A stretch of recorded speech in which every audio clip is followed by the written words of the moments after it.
मेरा नाम है यश बढ़ाना। और मुझे पक्का यकीन है कि आप में से बहुत सारे लोगों ने टर्मिनेटर फ्रेंचाइजी की कोई ना कोई मूवी तो जरूर देखी होगी। और आपने देखी है तो ये वीडियो आपके लिए ऐसे नहीं है जिन्होंने टर्मिनेटर की कोई मूवी देखी हो उस वीडियो को नहीं देख सकते। आप बिल्कुल देख सकते हैं, आपको नॉलेज मिलेगी और हमें कंटेंट। तो अभी रिसेंटली नया एनिमे रिलीज हुआ है जिसका नाम है टर्मिनेटर जीरो। और इसके अभी 8 एपिसोड्स आए हैं और ये अगस्त में रिलीज हुआ है। तो चलो अब मैं आपको इस एनिमे के बारे में थोड़ा बता देता हूँ। 2022 का सीन दिखाया जाता है जहाँ पे एक अंडरग्राउंड फैसिलिटी में एक लड़की किसी से छुपकर भाग रही होती है, और जिससे छुपकर भाग रही होती है हमें वो आदमी भी दिखाया जाता है जिसने उस फैसिलिटी के सारे आदमियों को मार दिया है अपनी मशीन गन से। और फिर वो आदमी, उनमें से एक मरे हुए आदमी में से एक आदमी उठकर उससे मदद मांगता है। फिर जैसे ही वो आदमी उसके पास जाता है वो किसी टाइप का बॉम्ब उस पर फेंकने वाला होता है। इतने में टर्मिनेटर वहां पे जितने भी लोग, चाहे वो मरे हों जिंदा हो बाकी के, उन सबको मार देता है गोलियों से।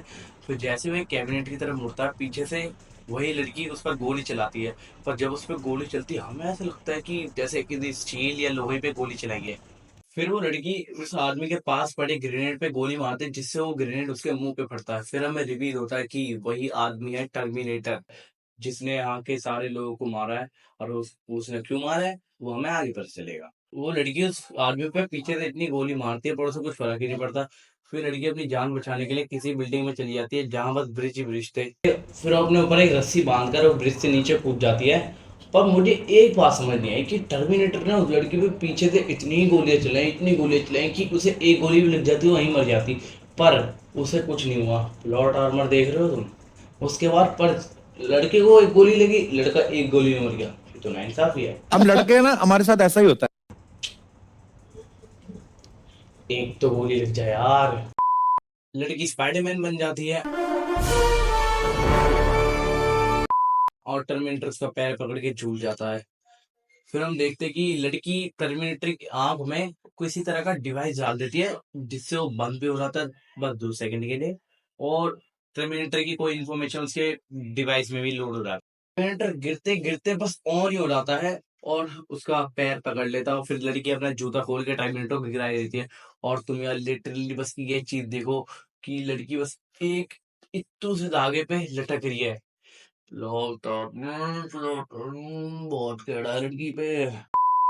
1997 का सीन दिखाया जाता है जहां एक आदमी जिसका नाम होता है मैलकॉम, वो एक सपना देख रहा होता है जिसमें वो और उसके बच्चे एक न्यूक्लियर बॉम्ब एक्सप्लोजन में बिल्कुल स्केलेटन बन जाते हैं।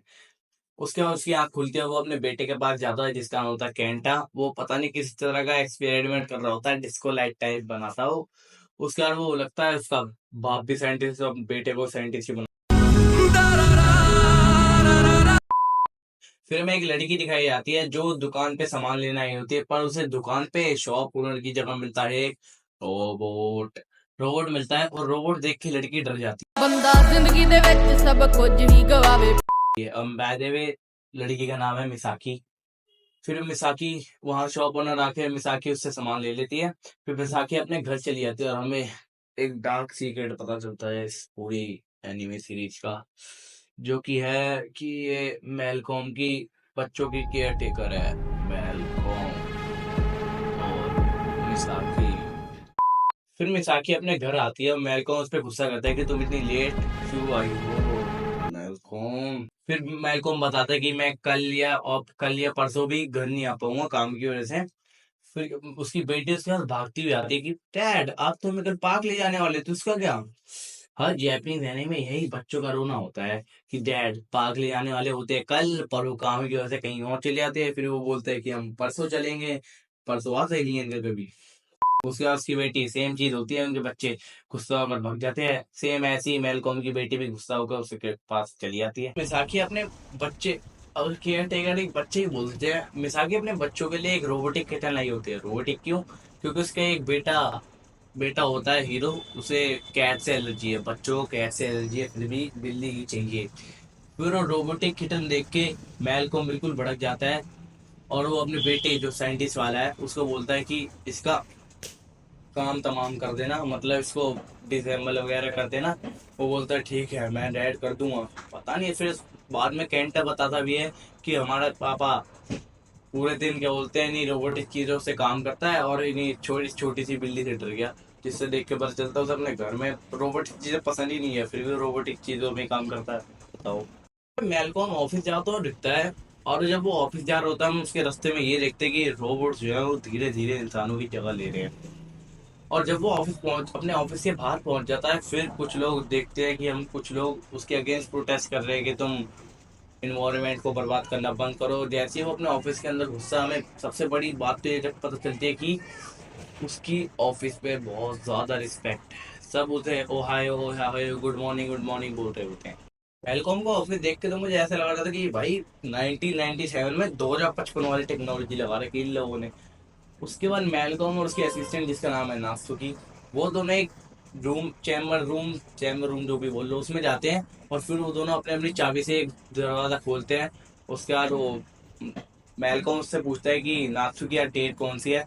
वो बोलते हैं कि आज 29 तारीख है। फिर वो बोलता है इसका मतलब लॉस एंजलिस में होगी 28 तारीख। उसके बाद उस रूम के अंदर चले जाता है। फिर हमें उस रूम के अंदर एक एआई दिखाई जाती है, इसका नाम होता है कोकोरो। कोकोरो मेलकॉम से पूछते हैं कि तुम्हें डर आखिर किस चीज का है। वो बोलता है जो आने वाला सर्वनाश है मुझे उसका डर है। फिर वो बोलते हैं कि तुम्हारे पास इससे बचने का कोई तरीका है। वो कहता है कि तरीका तो होना चाहिए, कम से कम इंसान के पास अपने आप को बचाने का, अब लड़ने का मौका तो होना चाहिए। फिर मेलकॉम बताता है कि तुम्हारे पास कोकोरो वो ताकत है जो हमारा फेट चेंज कर सकती है। कोकोरो बोलती है तुम्हें कैसे पता। वो कहते हैं मुझे पता है। कोकोरो कहती है अब हमें स्टार्ट करना चाहिए। क्या स्टार्ट करना चाहिए। वो बोलती है हमारे पास ज्यादा टाइम नहीं है। किस चीज के लिए टाइम नहीं है। फिर हमें वापस से 2022 का सीन दिखाया जाता है और दो लोग स्नाइपिंग कर रहे होते हैं। फिर हमें पता चलता है जो लड़की स्टार्टिंग में उस टर्मिनेटर से छुप रही थी वो उसका नाम होता है इको इको मतलब इको। फिर हम लोगों को एक बंकर का सीन दिखाया जाता है जहाँ पे शहर के सारे बचे हुए लोग होते हैं। और फिर वहाँ इको आती है और इको एक बुढ़िया से मिलती है और बुढ़िया को वो डिवाइस दे देते हैं जिसमें उसने वो टर्मिनेटर का डाटा स्टोर कर रहा है, डाटा चुराया है बोले तो। डाटा उसके बाद वो बुढ़िया उन लोगों को भाषण देती है कि हमने जितने भी लोगों की कुर्बानी दी, जितने भी लोगों ने कुर्बानी दिया उनकी कुर्बानी वेस्ट नहीं होने देंगे, हम टर्मिनेटर को खत्म करके रहेंगे, ऐसे भाषण देती है। उसके बाद फिर हमें हमारा टर्मिनेटर दिखाया जाता है जो कि उनके स्नाइपर्स को मार देता है और उनकी फैसिलिटी में घुस जाता है। एपिसोड के एंड में हमें फैक्ट्री दिखाई जाती है जिसमें और टर्मिनेटर बन रहे होते हैं। और उनमें से एक टर्मिनेटर बनता है मेलकॉम का दिमाग और उसके हार्ट का यूज करके। और वो टर्मिनेटर बनते ही 1997 में वापस चला जाता है।